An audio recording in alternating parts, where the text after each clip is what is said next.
নমস্কার, আমি বহেমিয়ান পূর্ণেন্দু।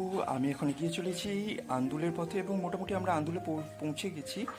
তো আন্দুল সম্পর্কে কিছু ইতিহাস এখন আমি আপনাদের সাথে শেয়ার করতে চাই। আন্দুল নামটি অ্যাকচুয়ালি আনন্দ ধুলি থেকে এসছে বলে মনে করা হয়, যার অর্থ হচ্ছে আনন্দের ধুলো। এটি স্থানীয় জমিদার কৃষ্ণানন্দ দত্তের দেওয়া নাম, যিনি নিত্যানন্দ প্রভুর দর্শন দ্বারা প্রভাবিত হয়েছিলেন।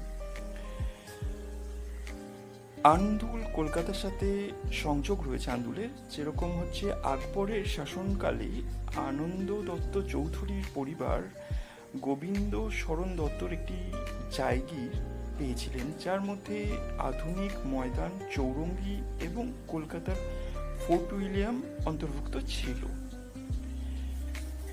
আন্দুল রাজবাড়ি একটি বিশাল প্রাসাদ। রাজা রাজনারায়ণ রায় বাহাদুর 1834 সালে নির্মাণ করেছিলেন। প্রাসাদটি তার ইন্দ্র গ্রীক স্থাপত্য শৈলীর জন্য পরিচিত এবং সাহেব বিবি আর গোলামের মতো ছবিতে এটি প্রদর্শিত হয়েছিল। ধন্যবাদ।